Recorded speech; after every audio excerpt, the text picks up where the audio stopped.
Hello guys, welcome back to our YouTube channel and it's your girl here, talk with me. So happy new year ku bakunzi bacu mwese aho muri. Happy new year, duheruka umwaka ushize and I think and I hope ko umwaka wagendekeye neza. So mbere na mbere mfashe umwanya nshimira abantu bose bagiye badufasha, bakoze subscribe, abarayikinze, abasharinze video. Thank you so much. Imana yohereza umugisha. So uyu munsi ntabwo naje njyenyine, turi kumwe n'umutumirwa wacu inshuti yitwa Macrin. Yakunze kwibwira. Hi guys, my name is Macrin. Inshuti ya Ne. So happy to be here. Yeah. So uyu munsi dufite ibintu byinshi byo kubaganirizaho. Nkuko nabibabwiye, iyi YouTube channel is more than just a YouTube. It's more like a space, a safe space. Aho tuzatuvuga ku bintu bitandukanye, ibintu bishobora kubaka, ibintu bishobora kunyubaka, ibintu bishobora kubaka umuntu uzi. So ntimwibagirwe gusubscribing. Mukande kuri subscribe, musharinge video, mutere commentaire, uhereze abantu uzi, you know, like ibashe kujya ku bantu bose. So dufite ahangaha ama points atandukanye aho tugenda tuyavugaho, tukavuga ibitekerezo uko tubyumva, nawe ufite uko ubyumva. Niyo mpamvu tubasaba kugira ngo mujye muri commentaire, mwandike, umuntu yandike ikintu uko acyumva, atari ide yiwe, twese tugende tungana ibitekerezo, you know. So Macrin, umeze neza ariko? I'm okay, umeze neza.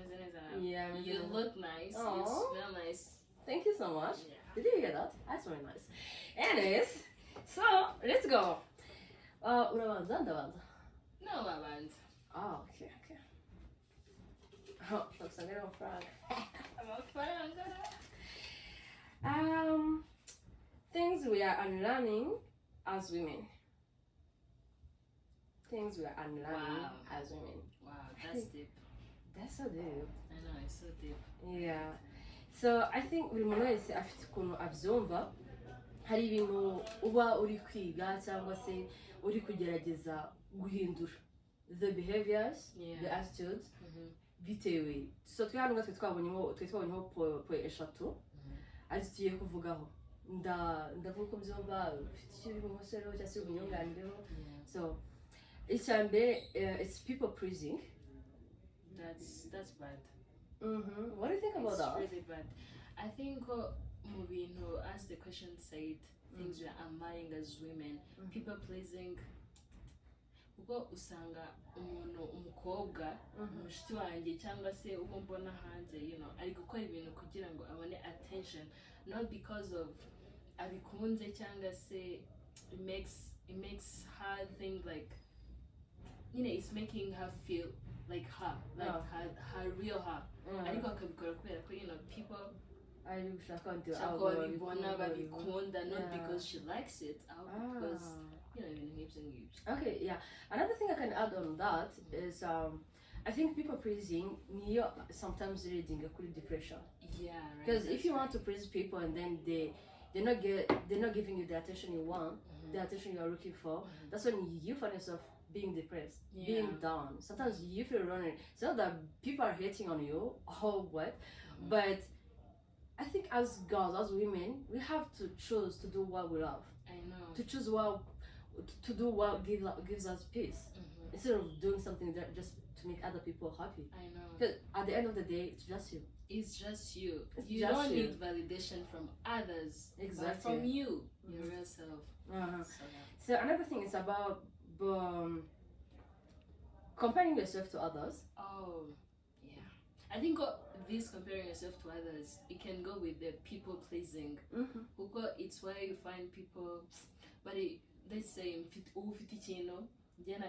I'm like, I want that, but not in the good way. I will go, you know, bikamakinga wowe wumva ko uri behind, utari kwishimira ahantu wowe ugeze, ahubwo you want to jump steps tugera aho undi muntu ageze kandi utazi ukuntu byagenze. And that's where jealousy comes from.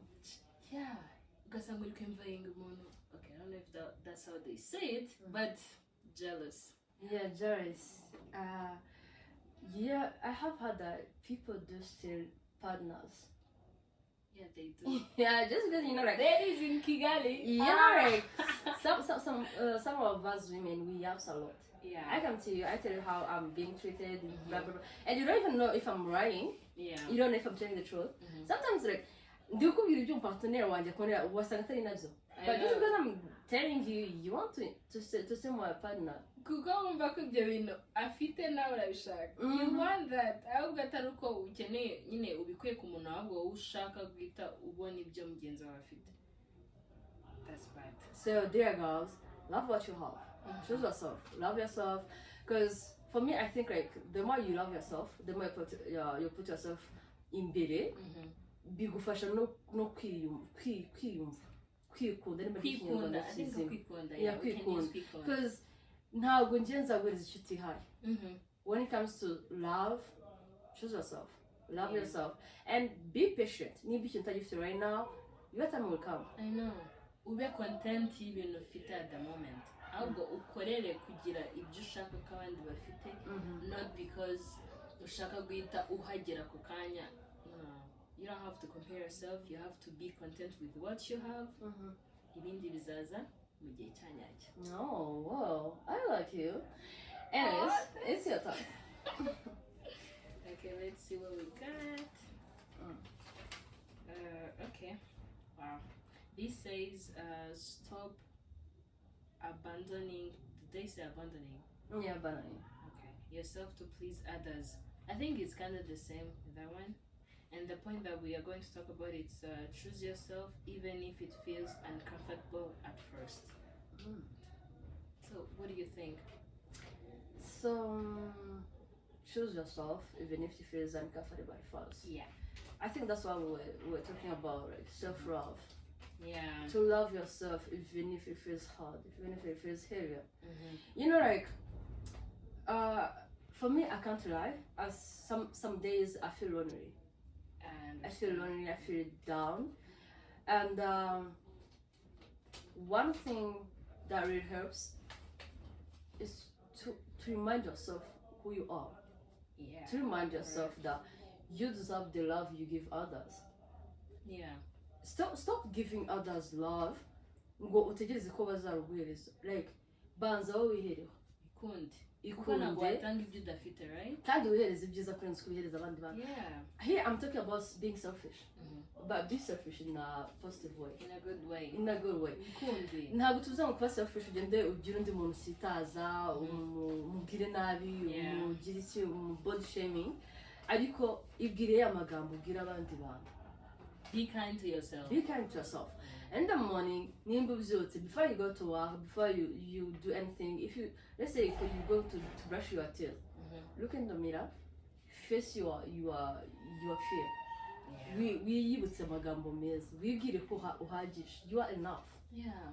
You're proud of yourself. You are beautiful. I know. And here we're not talking not just about women. Tinokubwira n'abahungu. Yeah. Like ikunde kandi wihereza urukundo ukeneye kubona mu bandi. Yeah. Kuko ntabwo nadinga kubyo Nenita avuze, ntabwo watanga ibintu udafite. Ntabwo waba utikunda ngo ujye gutanga urukundo ku bandi kandi nawe ubwawe ntabwo ufite. So it starts within yourself.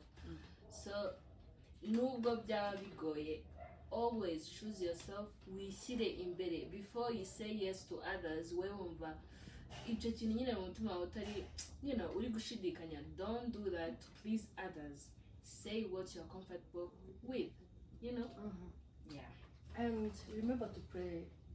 Because nimba hari cure ya mbere nabonye, if there's any medicine that can help you in any situation, it's a prayer. Pray, yeah. It's a prayer, right?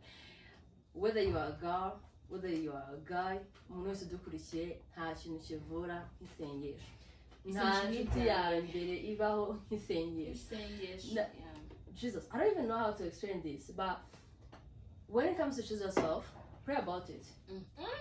Pray about that it. Part, I know. Ask God to guide you. Ask God to give you power. And during your prayer, mentioning icyo uri gusengera. Be specific. Yeah, if it's self-love, mention it. Because one thing about God, irumva kandi irasubiza. So if you sabye, Yeah, be specific. So another.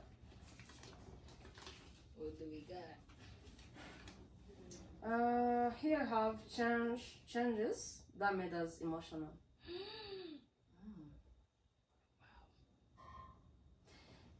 The point of guy changes that made us emotional.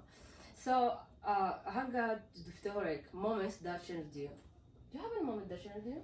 Yeah, I think I'll say that actually ni nyinshi ariko I think the moment that really changed my life it was when I lost my dad back then. I think I was still in high school. Yeah, I was still in high school. But yeah, I remember you telling me about that. Yeah. Oh It's God. okay, it's okay.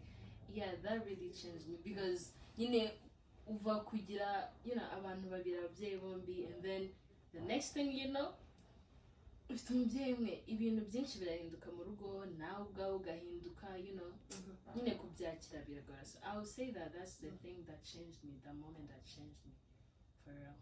So what about you?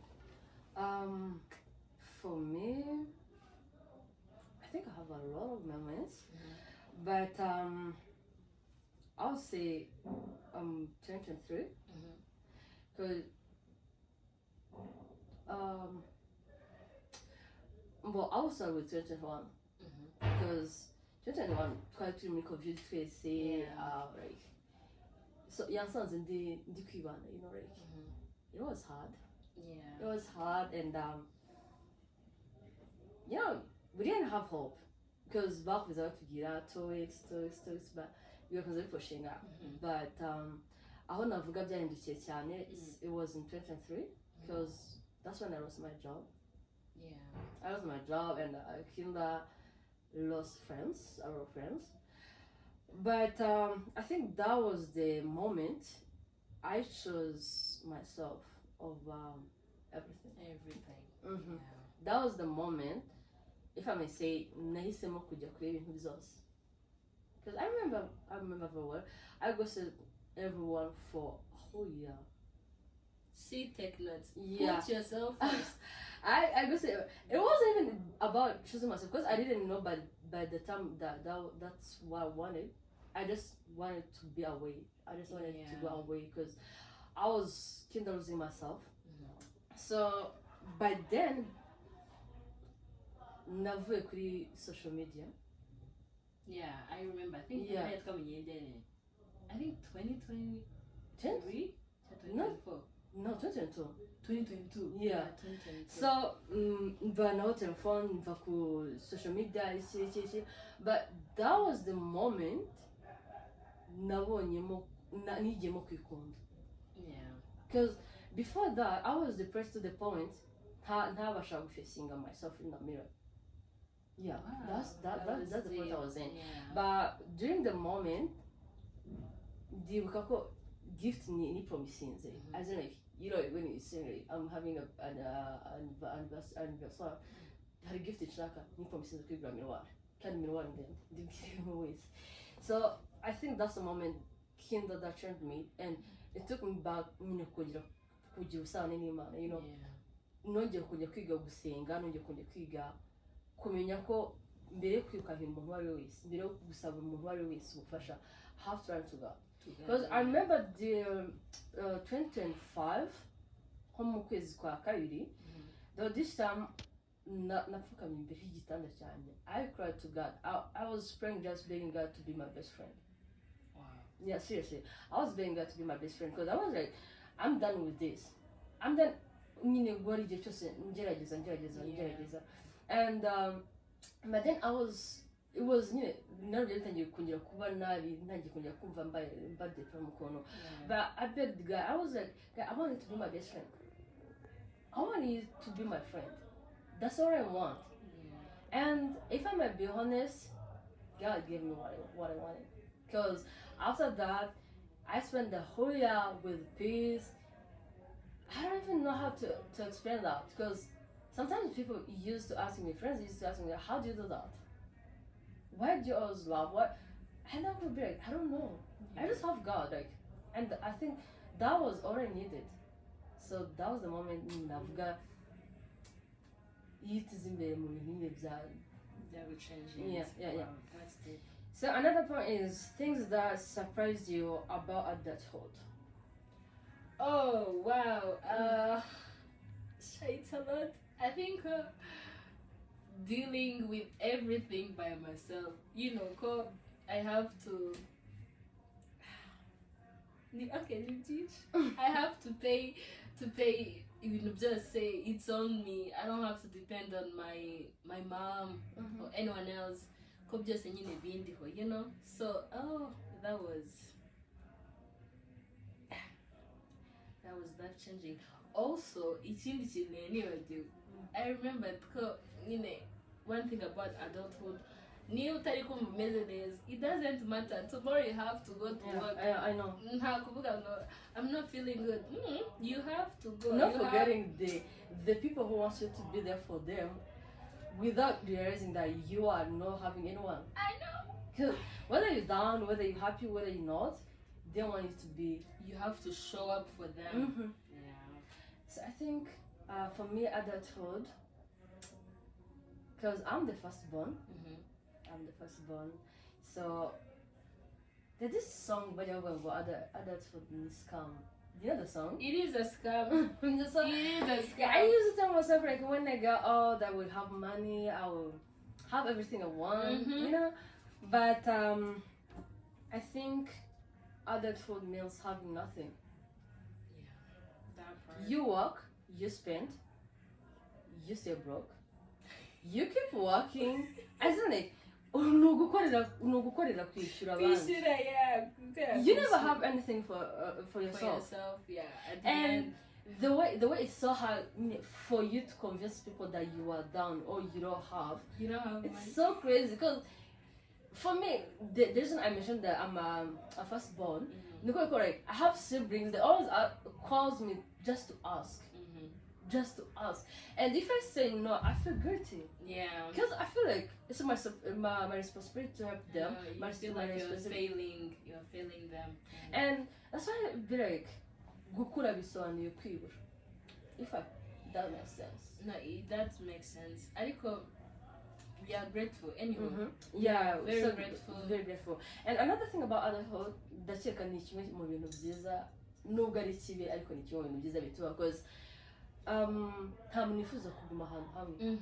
So the more you get old, the more you get to experience a lot of stuff, the more you get to, nothing feels good than having someone who is neza akakureberaho. Yeah. Like when you have to set the good example for someone, and then you have to keep pushing, even if you feel like you have to still pushing, because if you don't, that person ukureberaho araza guferinga nawe. So I think that's one good thing, and the point yuko turi gukora kugira ngo tugire imiryango yacu, that's something good. Yeah, it is. It is. One day we're waking up, we're being mothers, we're being fathers. Isn't it amazing? No, it is amazing. Imagine having someone you created, someone who is yours. I tell you what, you know how for me, I used to ask for neighbors, but the more I think that one day I'm gonna wake up having my own child, having someone who's calling mom. I know. Oh my goodness, that's a dream. That's a dream to come true. So I think adulthood, at some point, it's a good thing. No, it is a good thing. Kuko I would say even no munshuti nziza ngira starting from you. Nazibonye, from adulthood. Ntabwo nazibonye nkiri. It doesn't mean ko nta nshuti nziza mfite nyine zavuye mu bwana, but inshuti nziza mfite that I'm grateful for nizo nakuye muri adulthood. Do you still talk to your old friends, like the one mwakuranye? Yeah, I do. Well, not that much. Ariko we talk. Ni kwa kundi nyine, ubuzima ni hatari, Hari igihe uvuga ngo I'll talk to this person, umunsi ugashira undukaza. Ariko when cause the bond you guys have is still there. It's just cause things are hard out there. Cause you have each other's back. I think I don't have that. You don't have that? Yeah. Really? That's what I think. Like old friends. I think I don't have that. You don't have that. Like the friends I have right now is people twagiye duhura bitewe n'ibiduhuje. Because like, for instance, you're my friend because you're smart. The way you talk, the way you carry a conversation. Because ntabwo nkeka ko ari umuntu tutari guhuza ku kintu cyangwa se ari umuntu tuvuga ibintu bitadufitiye inyungu dukomeza tukaguma in touch. So I think the people I have right now ni abantu nagiye nshaka cyangwa se nagiye mbona mu bukuru bwanjye. When twe turi kumwe kera, like, I don't know what happened, but you know, like, before hari ukuntu umuntu wabaga mungana, but nimba wenda ukomeje kwiga we getting married, yamara gushaka, and then that's how the friendship ends. Agahita yumva nyine status zahindutse. So for me, I'm the type who doesn't know how to push off false friendship. If you act like that, then that's it. Ariko, you won't say you don't fight for for your friendships. I do try. I do try. Try, but biterwa. Friendship is supposed to be 50-50. That's what I think. That's what I believe in. Two sides. Yeah, two sides. So now let's say I'll be the one to always ask, how are you? How are you doing? And you are always saying you are okay. You are okay. You are okay. So if you are okay, why do I have to keep asking, how are you? Because me, I'm an introvert. Yeah, you are. So if I'm putting in my cycle, that means I need you to be honest. Yeah. So if you have to always lie about how you're feeling, that means you don't trust me. No, I understand. Ariko, I think I will say ko ari abanyarwanda. I don't know. Kuko nyine ushaka kumbaza ngo meze ngavuga ngo I'm okay. Ariko deep down when I'm not, I don't know what you have to push, be like, are you really okay? Okay, the exception I put on my friends, if I ask you, like, how are you? I don't want you just to answer me that you're okay. I want to know. I want you to be honest. Yeah. How are you? How are you feeling? So you guys are pretty chill, no? You are okay, you are okay, you are okay. For me, I feel like you're pushing me away. Because if you ask me how I am, trust me, I'm an open book. So, no one Jane and Jenny I want you to do the same thing. I want you to give me the same energy. I'm not asking you like just for you to write to me like because what does that mean? So if we are friends, there's no way of because that's what friendships I want to know how you are. So if I can help in any way, so you can be there for them, But I think that's when I lose it. That's when I be like, but what if they are really okay? Then that's good. Okay. Then you're okay. But you can't tell me that you are okay all the times. That's true. Now nobody okay all the time. Let me tell you something. Like, let's say you down, you are the person in trouble. I'm feeling this, that, and that. You are the person in trouble. But for you, you never do that. You wait for me to come and ask you, how are you? Yeah.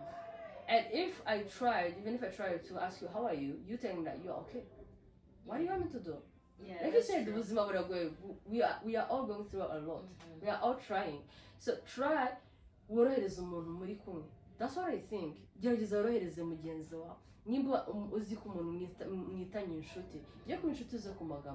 Be my friend. Yeah. And be real with me. It doesn't matter. We can cry together. Yeah. We can go and cry that person together. You know, right? I know, right? I don't mind doing that. We can do it together as long as we are together. Yeah. I would do that happily. Yeah. But if you choose to lie to me, then you're losing me. Anyways, it's your turn. All right.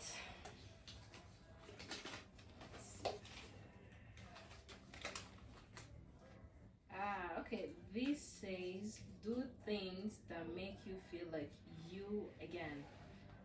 Do things that makes you like you again. Uh-huh. I think what this one has to do with the self-love. Is it? Yeah, because if you are trying, let's say you're trying to love yourself, Uh-huh. because sometimes ari igihe biba that hard ko wumva nyine wikunze because of, let's say, because of the how things are going in your life, ukajya ubana na ibintu byose nyine biri kugenda nk'uko wowe ubishaka, and then ugasanga uri kuzana self blame, uri kwiblaminga, you know, every second time. Did they say that? I don't know. Okay. Every time ikintu kibaye, you put like you blame yourself kandi we wabiteye, you know. Ntabwo nigeza ko umuntu wikunda ibintu byose bibaye abyiblaminga, you know. So if you are trying to love yourself, to you know, to do self love, you have to start doing things that make you feel like you again. Let's say you like music. Ufate time, you listen to them. Let's say you love taking pictures, like I do. Kuko nkunda gufata amafoto, right? So you go and take pictures, book a session muri studio, ugenda wifotoze, you know, nyine ibintu nk'ibyo bituma wumva uri connected to you again. I don't know if that makes sense. Yeah, you know, it makes sense. Okay, you know, it's ntekereza about doing things that makes you like you again. First of all, you have to know who you are. Yeah. Remind yourself who you are. Dusubiye ku ho twatagiye tuvuga ngo choose yourself. Put yourself first. Yeah. So, nuramuka umenye uwo uriwe, let's say, hariho abantu bagenda batiyizi, ukamubaza ukunda iki, akabwira simbizi. Niki kintu gituma unezerwa? Simbizi. What's your hobby? Simbizi. So I think you have to run what you like, who you are, what makes you happy, and what makes you feel uncomfortable and comfortable. Yeah. So iyo umaze kumenya ibyo byose, niho handi bikorohera niyo uvuze ngo wibutse uwo uriwe, bikorohera kongera nyine kwibuka uwo uriwe. Because how comes ugiye kwibuka uwo uriwe utazi n'uwo uriwe? And another thing about that, like you said, wavuze wowe nyine ukunda amafoto, ukunda iki, nimba umaze kumenya hobby yawe, do it kenshi gashoboka. Yeah. Bikore kenshi gashoboka. And for me, I think I would advise people, like, don't drink when you feel down. Sometimes we keep telling ourselves like that's when you feel peace. But how about when you are done with drinking? How about the hangover? How about the 2 days next? Umaze kunywa, wavuye mu gusinduka. Do you still feel that peace, or you feel empty? Yeah. So I think like it's so hard nowadays. I agree. I understand. Like people are going through a lot. People are fighting demons they never share. Yeah. And tutanibagiye ko even if to some people when they want to share, they don't have anyone to share it with. Yeah, because it's so easier for us, our generation, ko ugospinga umuntu ibyo yakubwiye instead yo kugira ngo ufate umwanya wo kumufasha, wo kumutekereza, wo kumusengera, wo kugira iki. But even if it feels like that way, reka kwiyangiza, nta muntu uri guhima. It's you and your life. Yeah. And your family. So nukora ibintu bikwangiza ubuzima, ntabwo uri guhimana nito, ntabwo uri guhima runaka. It's you who is destroying yourself. So kora ibintu byongera gutuma utekereza neza. If it's a music, menya kandi ya music ukunda izihe music, zumve kenshi gashoboka. And think about yourself, think about what you want, think about where you want to be. And I think that will help you kugira ngo wongere ugaruke mu murongo. Stop always acting like you are the only person who is depressed. You are the only person who is going through a lot. Because ntabwo uzi ngo uri kuvuga ngo ameze neza, we bari gusha mu bimeze gute. Probably wasanga nawe yari kurira. But like I said earlier, pray about everything. Always put God first. Always put God first. Pray about small things, pray about big things. Pray about your plans, pray about your wishes. Ask God before you ask anyone else. Yeah. And ask God to protect you all the times. Niba ucitse intege so kuvuga gutya the word of Bible iravuga ngo nimubura ubwenge muze mubunsabe nimwumva mwacitse imbaraga muze muzinsabe because ni Imana idafite ikintu irobanura mu gutanga. Nusaba ubwenge izabuguha, nusaba urukundo izakwigisha how to love. And speaking of that, what do you think about relationships? You know, like in relationships, people be in relationships just because they are lonely. No. I won't say people choose to love other people, not because they want to be loved or because they want to love, but because they don't want to be alone. They don't. What do you think about that? No, I think that's actually the worst reason someone could be in a relationship. Because ntabwo ntekereza ko uzabonamo ibyishimo, and mostly I think koko ugiye muri iyo relationship kuko wumva uri lonely, not because you want to, not because you are ready to do that. Uzagenda ugore the other person ugiye kuba in a relationship with, because you are not ready to be in a relationship. Ahubwo wowe ugiye kumujyaho kugira ngo a feeling that void cyangwa se icyo kintu nyine wumva uri kubura, usanga uri kumushyira responsibilities atakagombye kuba ari guhangana nazo, ahubwo ari ibintu byawe. So that's why we said ko how about we first hear. Yeah, you have to first hear. You first know the demons you are fighting with, and then you decide to be in a relationship. Yeah, that's true. Because the more you are complicating things, the more you are destroying yourself. Even the other person within in that relationship with uraburi kumugora. You know, the more mugora, because let's say I always come to you, ask you, why are you doing this to me? Why are you hurting me? Why are you destroying me?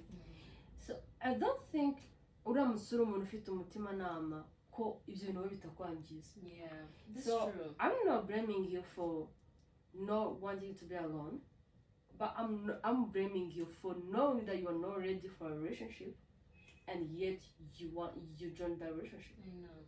Because nta kibazo kiri mu kuvuga ngo you be single, you here, you choose yourself, you put yourself first, you pray about what you want, and you list what you want. Because nanone ibyo ushaka mu muntu banza ubyibonemo. Yeah, that's true. Numara kubyibonamo uzattractinga umuntu bifite. They say we attract what we are. Ntabwo ibintu uri kubura undi ugiye ku expectinga ko niba nagiye kuza kubikora. You have to feel ko uri whole as a person before you go to the other to be in a relationship. That's what I think. Okay. So another point I have here is things nobody wants you about as you grow into yourself. Things nobody wants you about. So one is body change. Yeah. Body change. Oh my god. Yeah. I remember like 2 years ago, I was skinny as a fuck. I was skinny.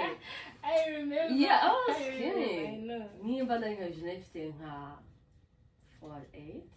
I don't even know if I had that. I think it was 45. I don't know if I had that too. Because I remember this time I was on 38. 38? 38? 38. Yeah. 38. But I think one of the hardest thing nagiye mpura nabyo in that moment is people asking me, do you ever feel like uzabyibuha? I say, iwanyu mugira umuntu abyibushye? I say, is this how you used to look like since you were young? Cyangwa? And you see, oh my god, like, nobody ever wants me about that change. Nobody ever told me like, hey girl, it's okay to be skinny. Nobody ever told me that. Yeah. You know, people who like they always complain about people who body shaming them. Bagira ufite wenda amabere manini, ufite amaboko manini, ufite iki, but they don't know how it feels like. You know, kubaza, are you sure you don't have HIV? Because Yeah. just because you don't have, you are skinny. Chakra randoms and speaking about other people's weight. I think it's Africans. Right. I can most Simbis. Okay, we talk about runners because we are runners. Because that's that's what we know. yeah, that's what we know. Ariko it's so bad. It sucks. Nyine kubona ntabwo umuntu kujya kumubwira uko angana ntabwo ari uko aba nabyeze. And when you gain weight, they don't have shame. They come to you and be like, oh, warabyibushye. Yes, narabyibushye. Do you think I don't know that? No. Oh my god. Like, stop body shaming people according to how they look like. And another thing, nobody ever warns me about me as a girl. Nobody ever warns me about aging.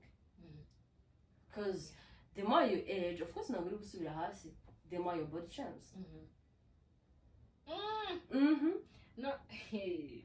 No, uko. I don't know if this is off topic or what, ariko uko umukobwa agenda akura nikana n'abantu bagenda, let's say uko imyaka nyine igenda ikura ujya imbere, that's how they start saying, when are you going to get married? Oh my.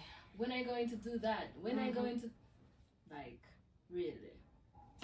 But that's body changing, because they only expect you to get married because they say like your body is changing. Yeah. You're getting old. You being this and that. So I think nobody ever, even our moms, they never sat us down, go to get and go even you have to run it on yourself. Yeah.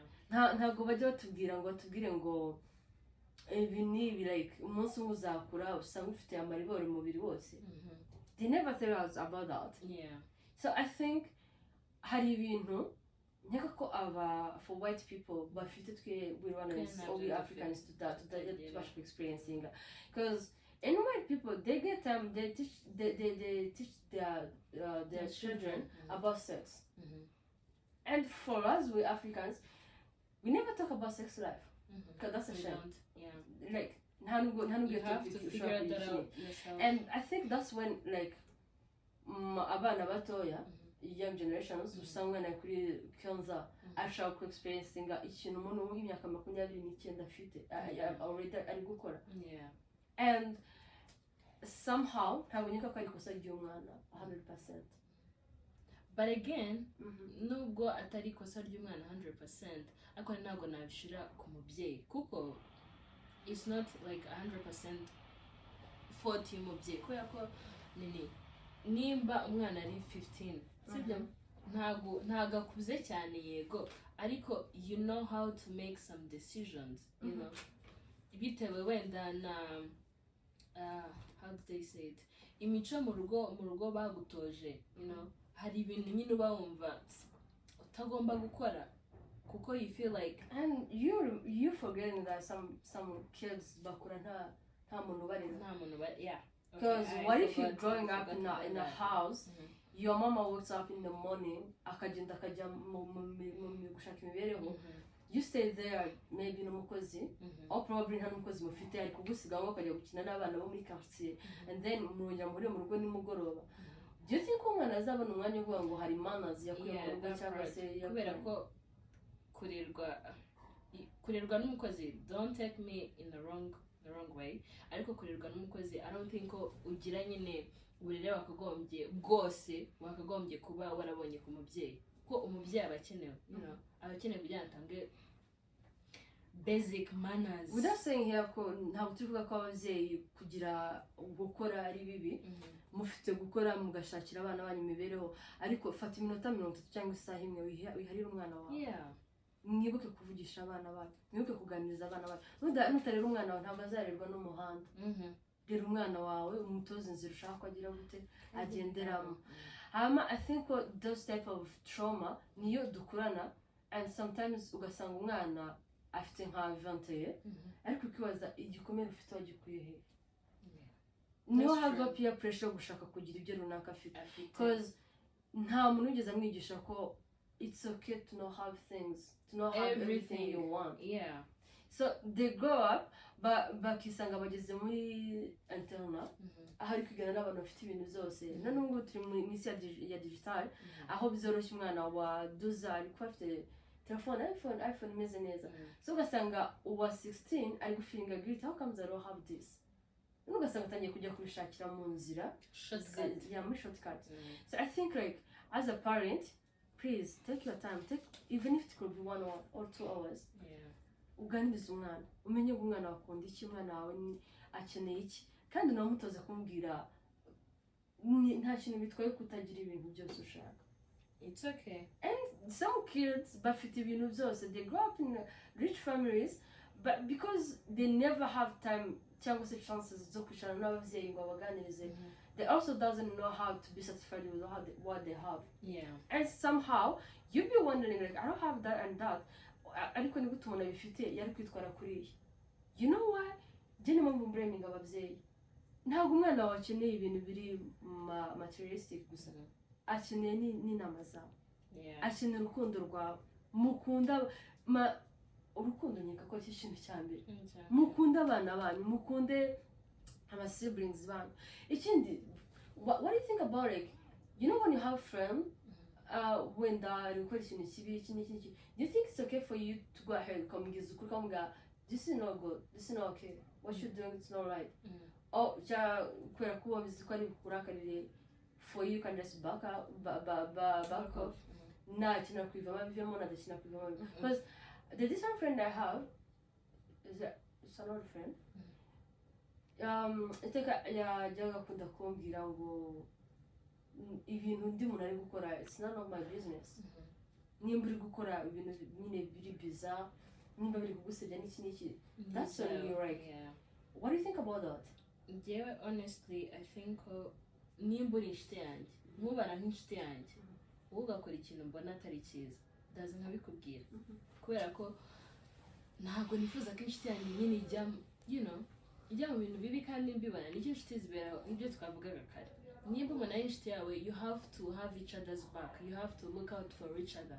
Nimba ari gukora ikintu ukabona atari cyiza, you have to go reach out to them, babwire how you see it. Nabo if they do not want to listen to you, that's on them. Ariko akazi kawe nk'inshuti wagakoze. Oh, that's nice. And by the way, another things nobody wants you about as you grow into yourself, it's mental health. No, that's bad. It's really bad. Actually, it's really bad. Now, ntekereza ko ibyo bintu hari n'umuntu ari kuzabimpreparingaho, kubera ko as you grow up, mental health yawe irachanginga so much. Akagani ushobora kuba umeze neza, and then the next thing you know, you are crying. Like simbiz, it just changes out of nowhere. You feel like simbiz. Ako mental health when you're growing up. Do you think mental health is something we take us serious in our country? No, we don't. We really don't. We don't take it serious as it is. Because we really don't. My best friend once told me like depression. It's not. It's and not. For me, I respect something. I respect that because I think that's how you think about that thing. And I don't judge her about that because it's not just her. It's not just her. I think when it comes to mental health, niho mitamvuna nyine njama depression, ibintu bya zirungu, loneliness. Yeah. So it's so fucked up. Guhamagara umuntu ukamubwira, hey, I think I'm depressed.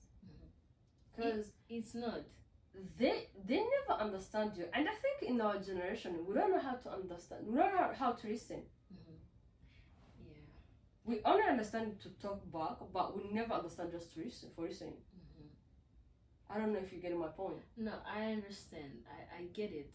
Ariko, well, I would say, yeah, on my part, 15 design, right? I have this one friend, shout out to him, design.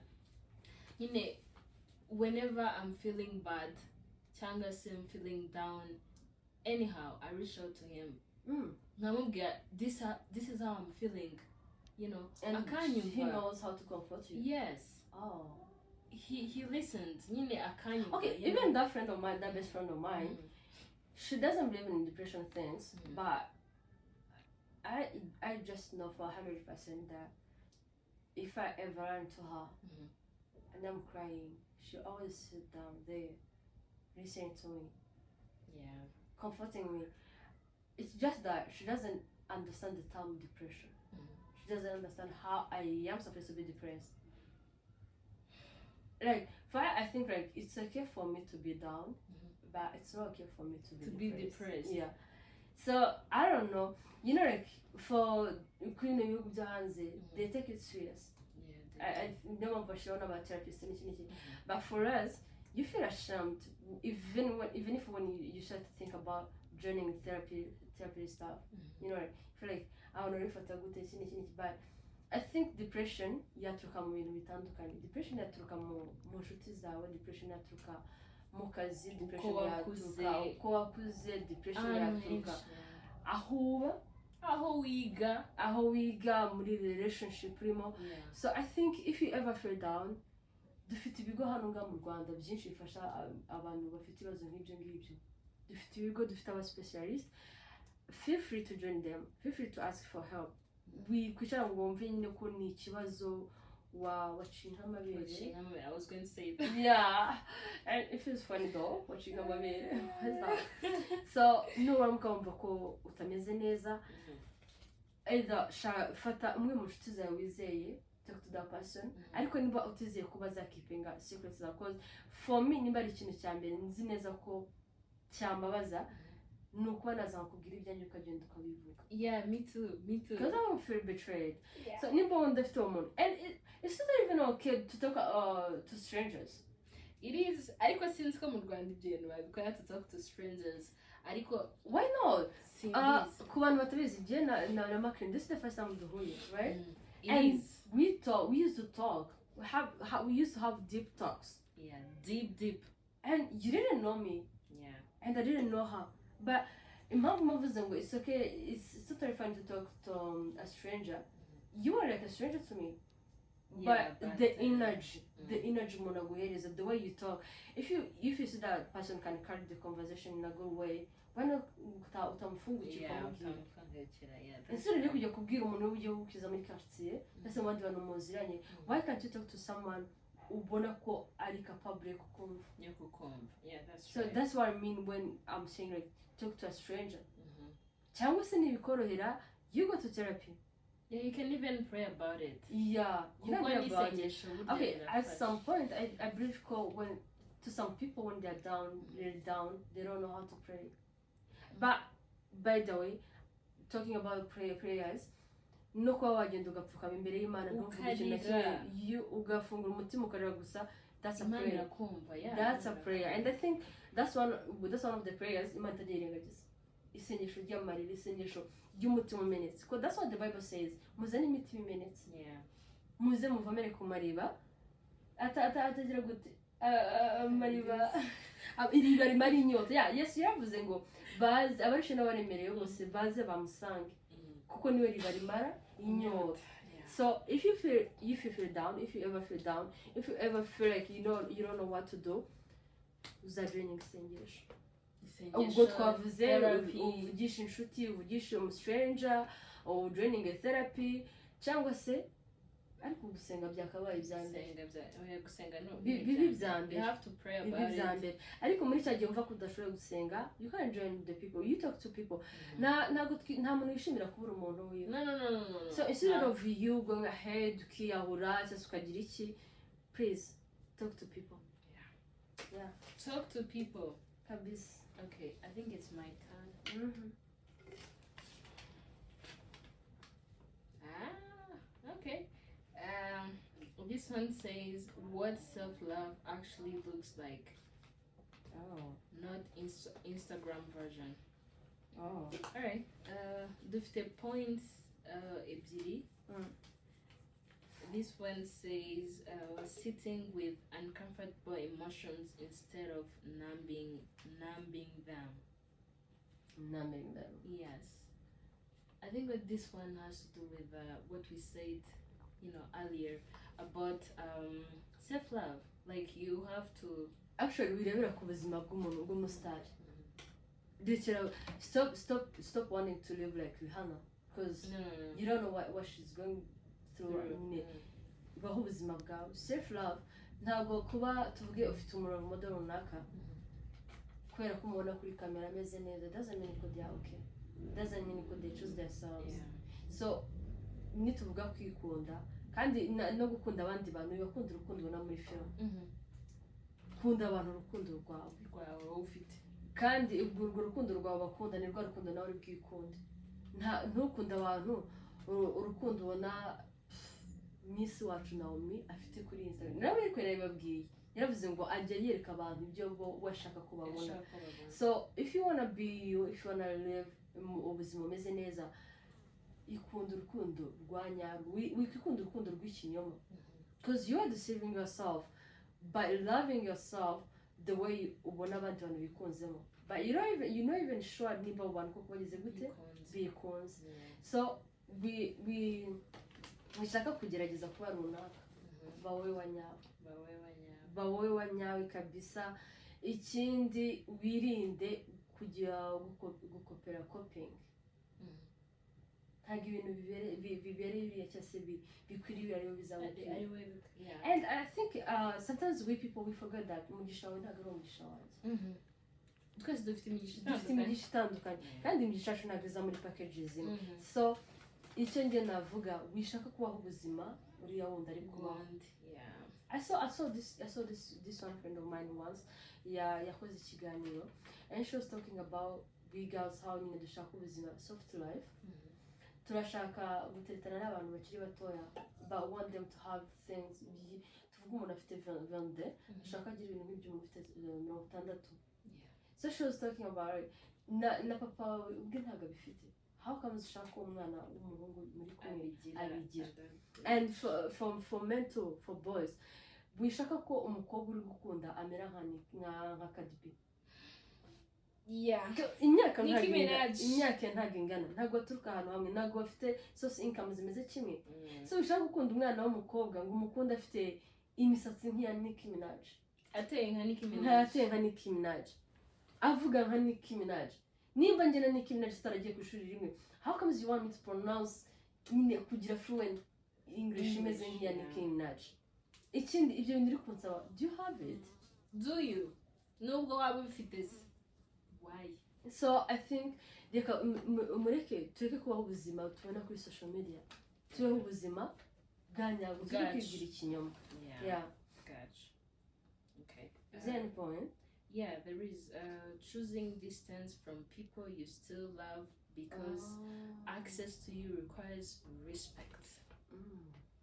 Nene, you know ko ushobora gukunda umuntu ariko like uga creating a distance between you and that person kubera ko ntaga ku respecting, you know, ntaga kuba, ntago, I don't know, ntago nyine urukundo rwawe reciprocated in a way. I mean, nimba ukunze umuntu, like, it's not even about love. I don't know. This is about relationship. So if you are not receiving the same energy, distance yourself.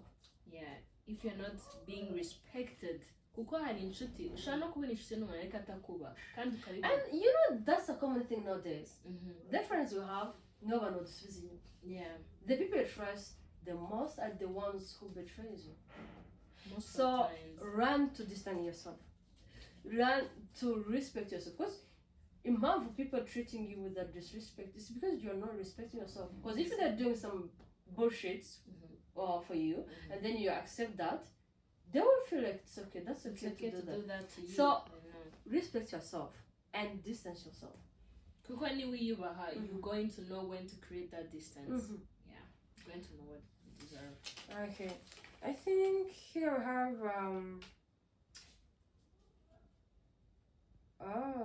why we wish someone told us earlier in life. Why do you wish someone told you earlier in life? I think it's about mental health. Mental health? Yes, and adulthood. You know how it changes you, like in everything. the people you love are not going to love you back. That I cannot stress. Yeah, for me, I was going to point like love, just love. I wish someone have ever warned me about love, because it's not like the people you love will love you back. No, they will not love you back. And it's so sad how ariko igihe cyose biba bimeze, abantu dukunda ntabwo aribo dukunda. Mbese usanga izimedi wirukiro gusiga ugasi. Like, iteka abantu dukunda ntabwo baba badushaka, ahubwo abadushaka turabahomba. Ntabwo tuba tubashaka. Most of times that's I wish ko icyo kintu nakabaye narakimenye mbere. And I wish ko my mom cyangwa se undi uwo ari we wese yakabaye yarambwiye ko there is no perfect couple. No, absolutely no perfect couple. There's no perfect person. Couple. Yeah. So, cause for me, I used to feel like if I love you, I want you to be the person I want you to be. Actually, that's how I used to be. If I love you, I want you to be the person I want you. Is it like I want you to be an angel? I want you to be. If I love you, I want you to be the best friend. I want you to be the a sibling. I want you to be a life partner. I want you to be a ride or die. But nobody ever wants me like. It's okay, and it's not their responsibility to be all that I want. All that I know.